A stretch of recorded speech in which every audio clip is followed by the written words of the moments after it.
Hey, good morning, LifeJourney Church. Jordan here. I'm recording this on Saturday night, and you might hear the three kiddos at some point. But I hope this finds you well and warm, and that this storm is passing quickly. Just because church services are canceled doesn't mean church is canceled. It doesn't mean that worship is canceled. See, that's a great thing about worship. It can happen anywhere, any place. All we need to do is turn our hearts to God, and that's the recipe there for worship. So in that spirit, I wanted to introduce you to a song that the worship team recorded on Wednesday. We've been recording our rehearsals as a means of practice and preparation, and it felt like this could be an opportunity to continue worshiping together, even though we're in different places. So this song is called Open the Eyes of My Heart, Lord, and I pray that we welcome this into the spaces that we're in this Sunday morning, this unique Sunday morning. Welcome this song into the space and connect with the divine. It's called Open the Eyes of My Heart. Love you.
Hey there, LifeJourney Church. Well, it's happened again. The weather has walloped us once more here in Indianapolis, and for the second time this winter, we're unable to hold worship services in person on campus because of the weather, which is really unusual for us. But thank you for joining us for this online Sunday morning worship experience. For our time together today, I have selected a sermon that I shared 10 years ago that means a lot, the message of which means a lot to me.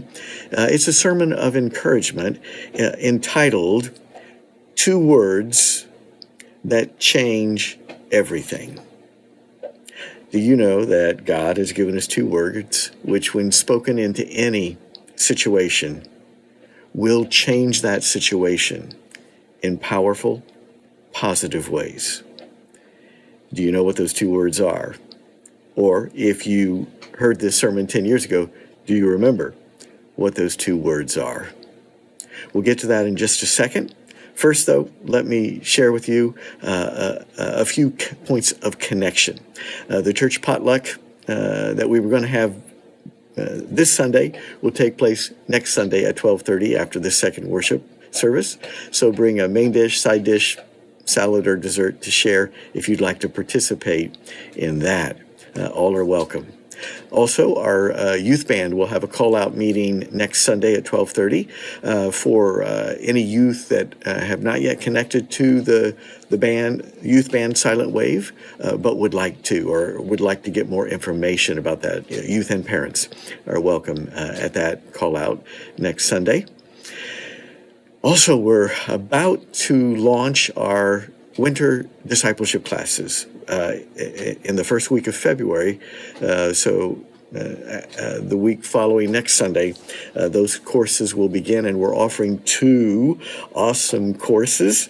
One of the courses is called Healing from Within, Making Sense of What Happened. And it's going to be led by two therapists in our congregation, Dr. Richard Mills and Tyrell Hicks Ferguson. Let me read you a brief description. This is an 8-week, faith-centered, experiential healing group designed for individuals seeking to understand how significant loss, rejection, trauma, or painful life events affect their spirituality. So, if that sounds like something that calls to you, you can read further about it in the Sunday headlines, which you can find right now on our links page, lifejourney.church links. You'll find the Sunday headlines right there. And you'll also find a response form where you can register for that course. The other discipleship course, which I'll be leading, is called Rediscovering Life in Spiritual Community, the Way Jesus Meant It to Be. Have you ever wondered why Jesus chose to create this thing called church and invite us to participate in it, despite all the challenges of living in community with other people? What's the purpose of church? What are we supposed to get out of it? What are we supposed to bring to it? In this course, we'll explore questions like, what does the Bible teach about spiritual gifts? What are my unique spiritual gifts? What are yours? We'll explore questions like conflict, Jesus' model for conflict resolution.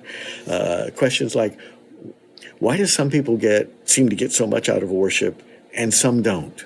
What's supposed to happen in worship? So if you're interested in digging deeper into your understanding of church and spiritual community, register for that course. Again, you can register for these two courses on the links page, lifejourney.church/links. Finally, will you take a moment to register your presence with us this morning on the links page? I ask because it'll give us a better sense if, again, at some future point, we have to hold only online worship. It'll give us a better sense of how many people are participating online in situations like this. So if you'll take a moment to just register your name on the links page at the attendance link that is there. And now for our feature presentation. Two words that change everything. And by the way, this is from 10 years ago, so no more wisecracks about how much younger I looked back then. Got it? Here we go.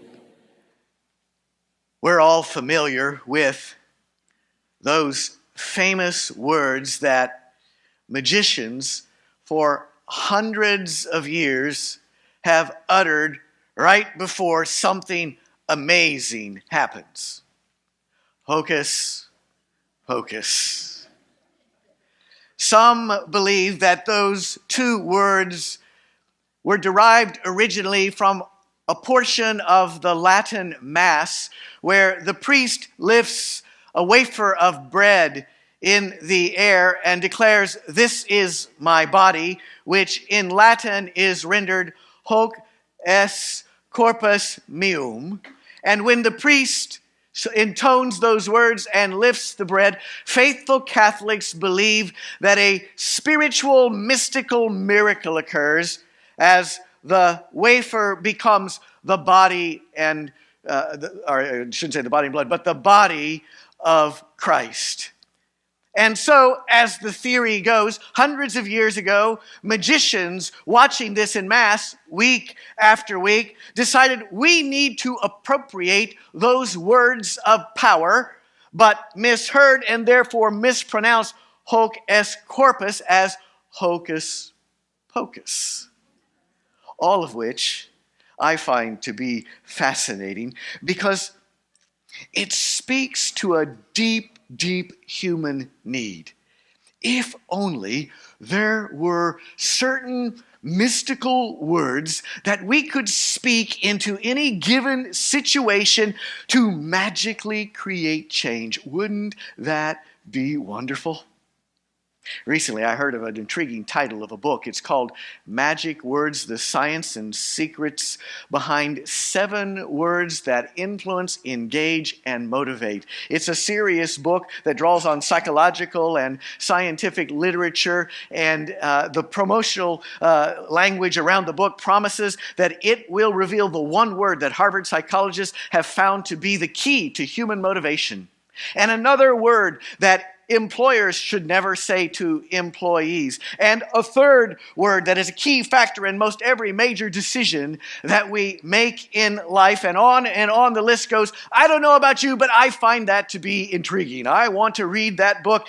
What if there really were certain words that had so much power that whenever you spoke them into a situation, everything changed? Actually, there are. I'm thinking in particular of 2 key words which, whenever spoken, do in fact, according to science, experience, and spirit, have the power to change everything.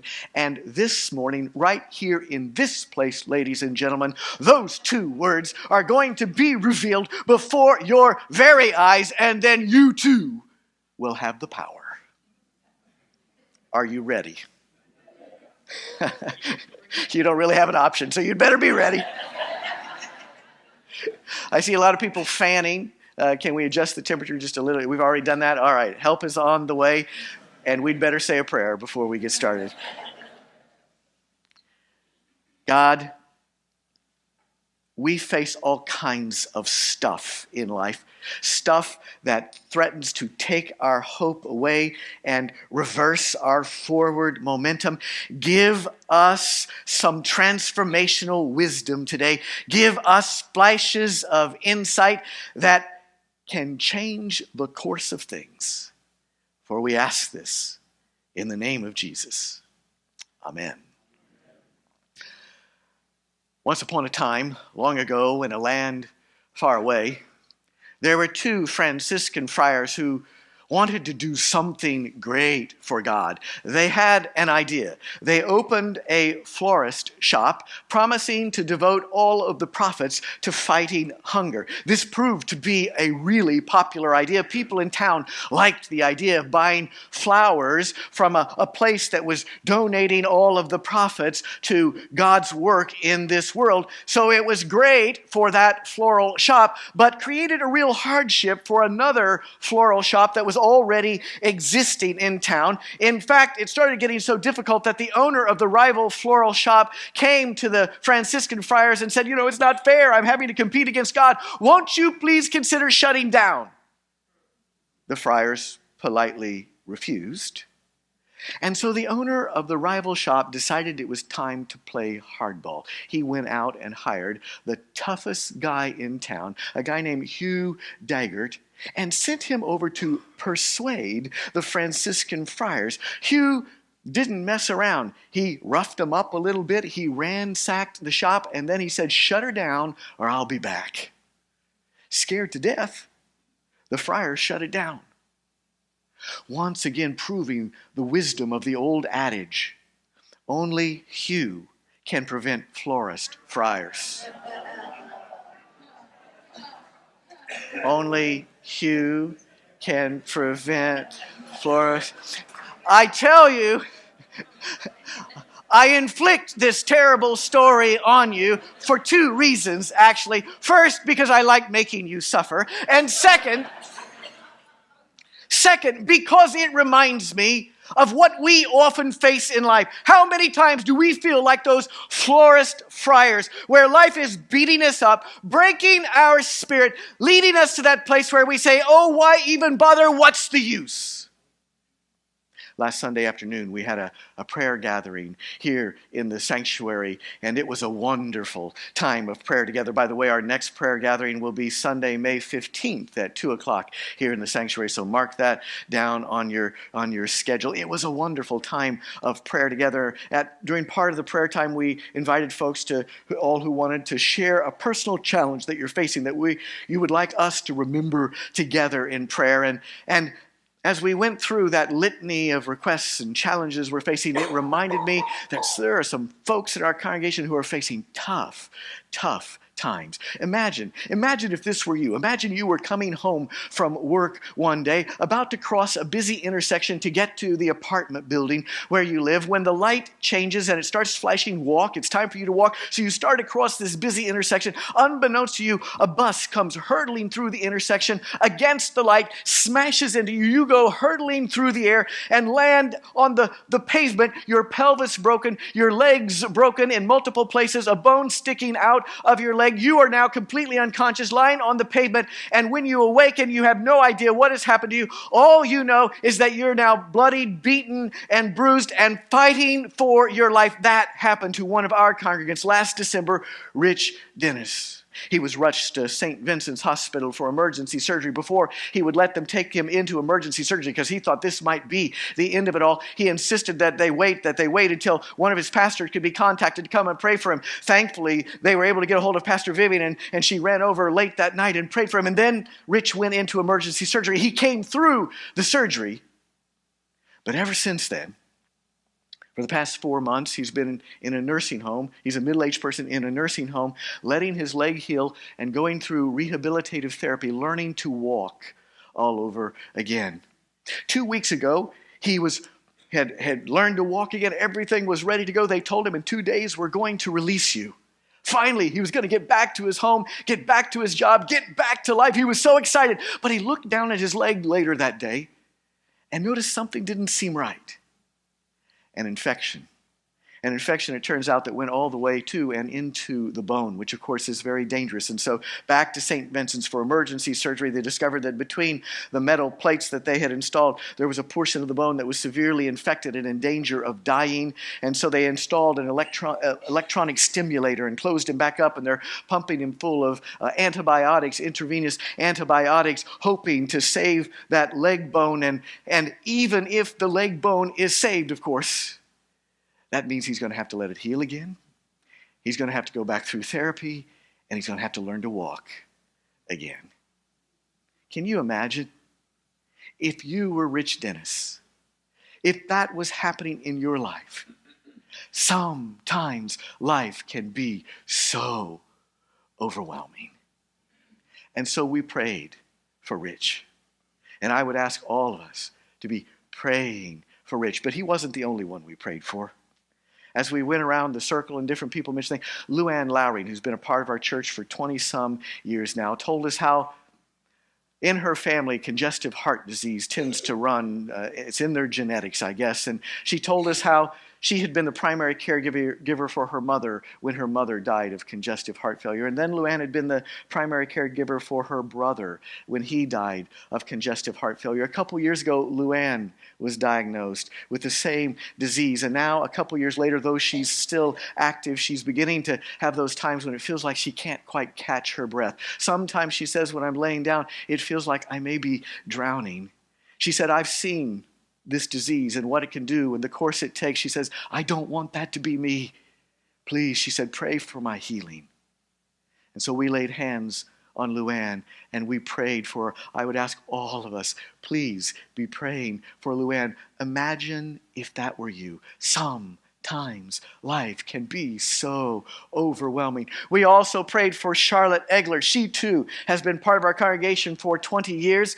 October of 2014, Charlotte was diagnosed with stage 4 breast cancer that had gone to the lymph nodes and to the bones. And ever since then, she's been fighting. She's got a lot to fight for. She's got a spouse of many years, Dawn, and a middle school age son, Drew. And she's at a point now where progress is being made. No more spots in her bones. The lymph nodes are looking normal again, but still a long way to go toward healing. And even as she trains to run a marathon, she said, please pray for my complete healing. Please pray, she said, that I'll be able to sort out, that God will guide me as I try to sort all the complicated treatment options that are before me. It can be bewildering. And so we laid hands on Charlotte and we prayed for her. And I would ask all of us to be lifting her in prayer as well. If you were Luann, if you were Charlotte, if you were Rich, can you imagine? Life can be so overwhelming. But it's not just the major things in life, threats to our health and so forth. Sometimes it's just the course of everyday life that drags us down and makes us feel like, what's the use? A photographer was in a grade school snapping school pictures of all the kids. It was the first graders that were coming through, and the photographer was making small talk with the kids as they each sat for their photo. The photographer says to one of the little girls, when you grow up, what are you going to be? Without skipping a beat, she said, tired. And you can imagine where she got that from, right? She looked around her. She saw all these adults in her life. They're always tired. They're always worn out.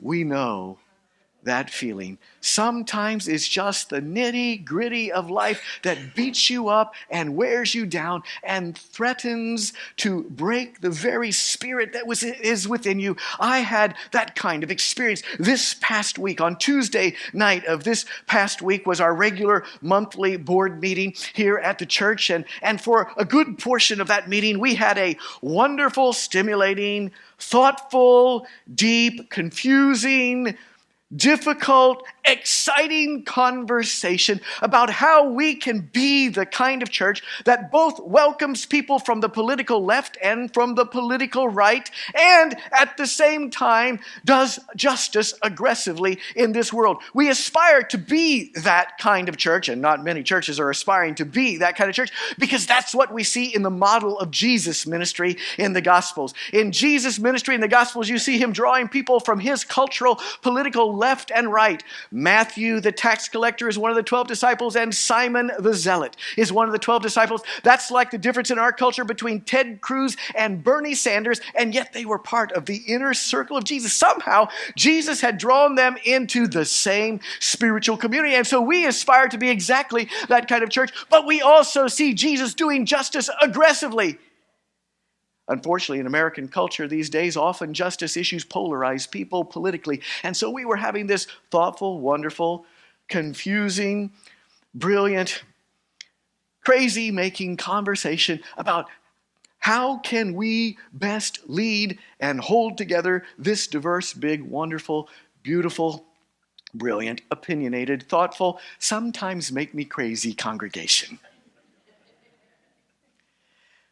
After the meeting, which was great, but also overwhelming, I found myself thinking, maybe it can't be done. Wednesday morning, when I was getting ready to getting dressed and eating breakfast, getting ready to come back into the church for the day, I was in one of those funks you sometimes get in, where you think, I don't know. I don't know if I'm up to it. I don't know if it could be. What if we fail? And there was just this cloud of despair hanging over me. And that's when it happened. That's when I had a Red's Apple Ale moment. And I don't mean by that I went downstairs and got a Red's Apple Ale and started drinking early in the morning.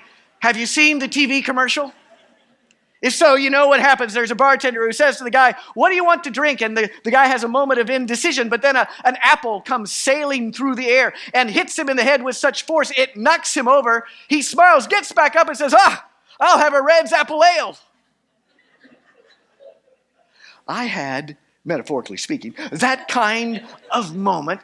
I can picture it in like a photograph. Wednesday morning, standing in my bedroom, putting on my shirt, feeling like, oh, why even bother? What's the use? Feeling a little bit sorry for myself. And it felt like the Holy Spirit flung two words that hit me in the head with such force. Metaphorically, it was like I fell down, smiled, got back up. And the two words hit me with such force, I had to say them aloud. Those are the two words that I promised to reveal at the start of the sermon. The two words that have the power to change everything. I stood there and I said to myself, I believe. And in that instant, it was like everything changed. On the one hand, I was still the same person. On the other hand, I felt like a very different person. On the one hand, nothing had changed. On the other hand, everything had changed. Because in that instant, when I said, I believe God is present. That means God is present in our situation. And if God is present in any situation, that means anything is possible.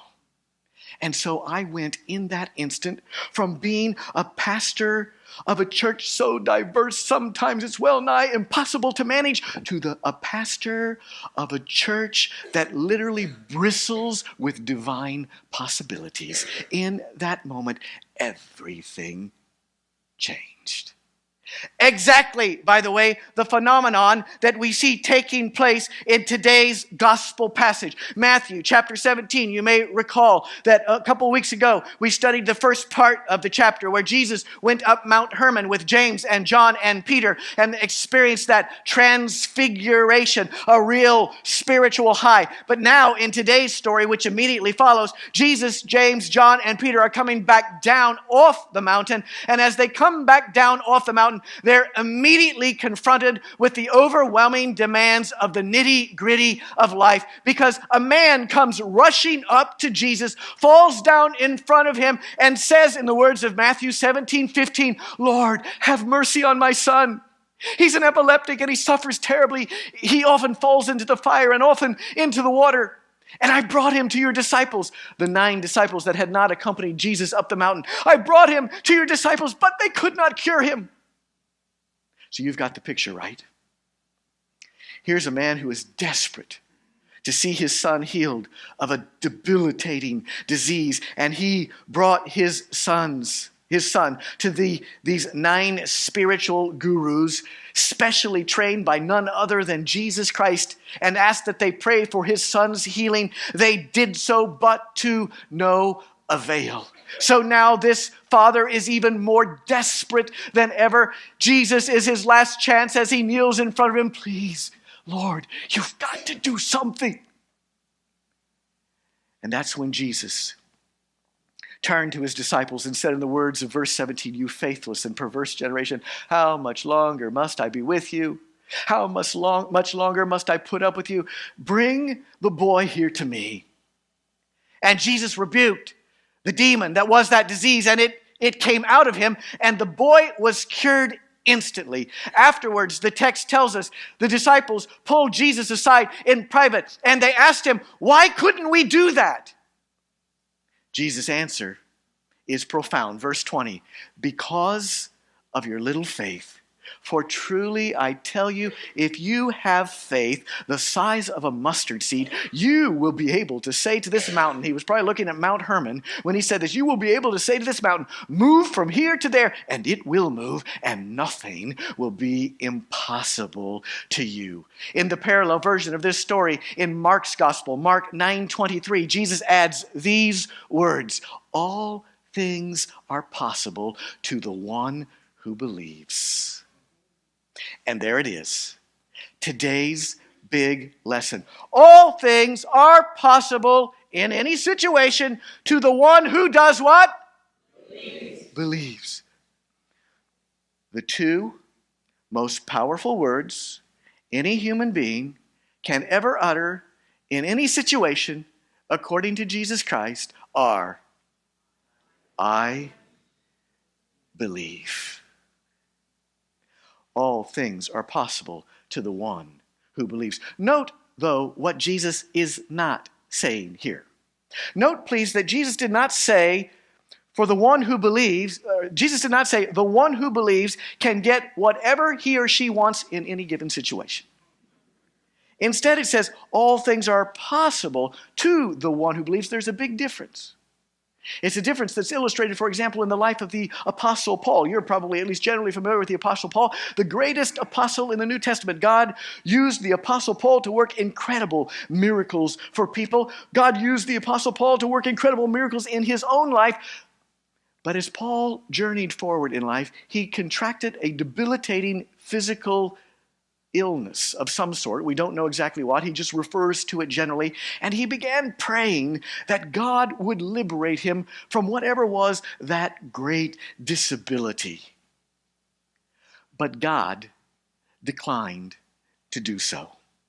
Instead, Paul heard God saying to him, in the words of 2 Corinthians 12:9, God said to me, my grace is sufficient for you, for my power is made perfect in weakness. In other words, God was saying to Paul, I am not going to be present in your situation in the way you suggest, but I am going to be present in your situation in ways that are so powerful you've not even yet begun to imagine them. And because Paul was able to say, I believe, I still believe that God is powerfully present in my disability, that things can happen in this that will boggle the mind. Because Paul was able to say, I believe, God was able to use him to be one of the most transformational figures in all of human history. By the way, we see that same pattern in the life of Jesus himself. You're probably aware that the most famous prayer that Jesus ever prayed was not answered. In the Garden of Gethsemane, Jesus prayed, O Lord, let this cup of suffering pass from me. But it didn't. Instead, Jesus was arrested. And yet still, he believed God was present. He was arrested and was facing his imminent death. And yet still, somehow, Jesus was able to say, I believe. I believe God is here with me in my arrest. I believe God is here with me on the cross. And because God is present with me in this situation, all things are still possible. And because Jesus believed, his death wins our redemption, and he is raised up from the dead. All things are possible to the one who believes. The point of Jesus' teaching is not the one who believes can get whatever he or she wants in any given situation. The point is, for the one who believes, God is powerfully present in any situation, and that opens up all kinds of divine possibilities. When I had my Red's Apple L moment, it was the same situation before and after, but it was mystically transformed by the recognition that God is in it. Suddenly, I was open to God's possibilities instead of focusing on my despair, and that changed everything. Henry Ford put it this way: whether you think you can or whether you think you can't, you're right. When I say it's hopeless, it is, because all power drains away and it is finished.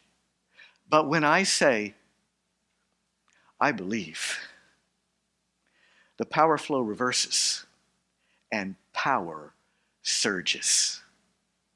You have that power. Why not use it? Use your words. Father O'Malley was traveling from Medford, Massachusetts to Boston one day when a state trooper pulls him over.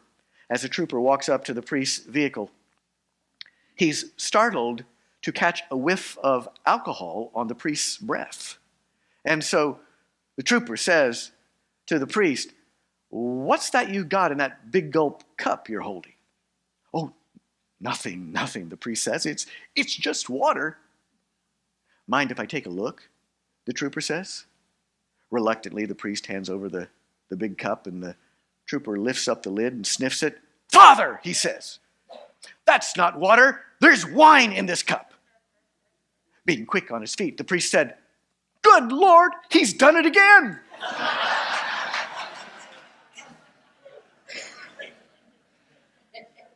The moral of the story being, all things are possible to the one who believes.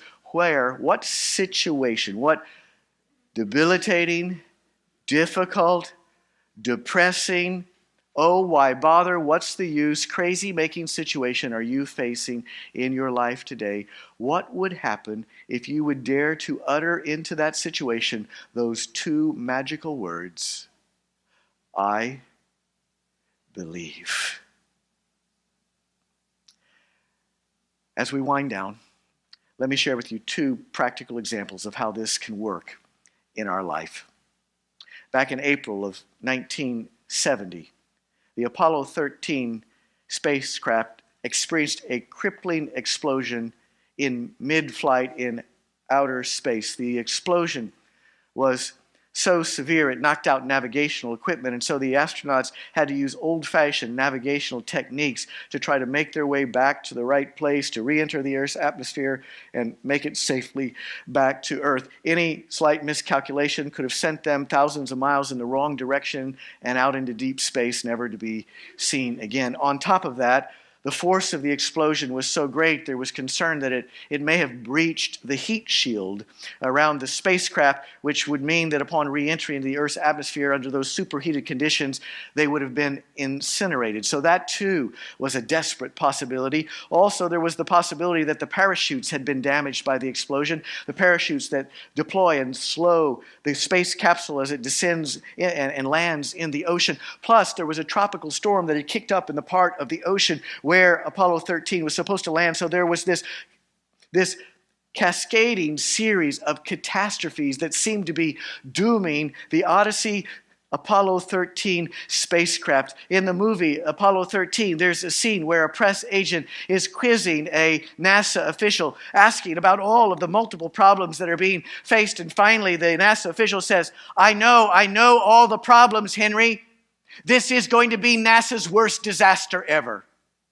But in that split second, a NASA chief, overhearing the conversation, interrupted and said, with all due respect, I believe it's going to be our finest hour. There it is, those two magic words. I believe it's going to be our finest hour. This is a situation like we often face in life where a person has to make a choice between despair and hope, between giving up and believing. And because the employees at Command Control Center there at NASA, because they chose to embrace the words of the chief instead of the official, because they decided to buy into not, it's going to be the worst disaster ever, but it's going to be our finest hour, they refocused themselves and got on with it. It was now at the point where the spacecraft was ready to re-enter the atmosphere. Everyone held their breath, of course, when the capsule begins to enter the atmosphere. In all flights, it goes incommunicado for a brief time. But 3 long minutes passed. We hear Walter Cronkite saying on national TV as this is being broadcast, No spacecraft has ever taken 3 minutes to go through re-entry. We knew what that probably meant. It had been burned up. We would never see it again. But a NASA official kept speaking into the microphone. Odyssey, do you read? This is Houston. Odyssey, do you read us? This is Houston. The silence, agonizing. But then suddenly, the microphone began to crackle. And on the TV screen, as if appearing out of nowhere, the space capsule appears, its parachutes blossoming to slow it down, and you hear crystal clear the voice of one of the astronauts saying, "We read you, Houston. It's good to see you again." And everybody at Command Central goes wild. It was their finest hour. Because in a situation where they could have easily yielded to despair, instead they planted their feet firm and embraced those two magical words, "I believe." Because when you believe, you cannot despair. When God is present, all things are possible. Jeff, you may say, that's a great story because it turned out the way people wanted. But what about those stories like Paul and Jesus that don't? All right, let's close with one of those stories. A woman was diagnosed with cancer. Her family, all her friends, her church community all began praying with her for her healing, to no avail. Time was now short. So she asked her pastor to stop by the house one afternoon to help her with final arrangements. They talked about the funeral, what songs she wanted sung, what scriptures she wanted to have read. She went into detail about what outfit she wanted to be laid out in the casket, and how she wanted her special Bible placed beside her in the casket. "Oh, and one more thing, Pastor," she said. "When they lay me out in the casket, I want you to make sure that they put a fork in my right hand." What? The pastor says, "I've never seen that before." "What for?" "Pastor," she said, "every family dinner I ever went to, and every church potluck I ever experienced, after the main course was wrapping up, as people were clearing the dishes from the table, invariably someone would lean over and say to me, 'Hang on to your fork.' And I knew what that meant. It meant the best was yet to come. Some velvety smooth chocolate cake or some deep dish apple pie. So, Pastor," she says, "I want you to promise me that when they lay me out in the casket, you'll make sure there is a fork in my right hand. And when people pass by that casket and ask, 'What's that for?' I want you to say to them, 'It's to remind us that even in death, the best is yet to come.'" You see, when you believe, even death itself is transformed. This evening, tonight, my two sisters and I have to have a difficult family conversation with our father about our mom, who continues to deteriorate in her Alzheimer's. We have to say to him something like, "Dad, your efforts to keep her here at home are heroic, but as she continues to deteriorate, there's going to come a point where you can't keep up with it anymore, and we're afraid this is going to kill you. Maybe it's time we talked about options." It'll be a difficult conversation. It could be a disastrous conversation. But I refuse to see it that way. Instead, I choose to say, I believe God is going to be powerfully present in that conversation. Even if it doesn't go the way I had hoped and have been praying, I will choose to believe that God is somehow powerfully present in that conversation, working out things so wonderful I may not have yet even been able to imagine or conceive it. And because of that, I will be able to go into that conversation with hope and despair, hope instead of despair, with power instead of weakness, with anticipation. Even if we come out of the conversation and it looks like it was a disaster, I will refuse to yield to that. I believe God is present, and where God is present, all things are possible. Where in your life do you need to declare your faith? Plant your feet and say, I believe. Use your words. Use your power. Hallelujah. Amen.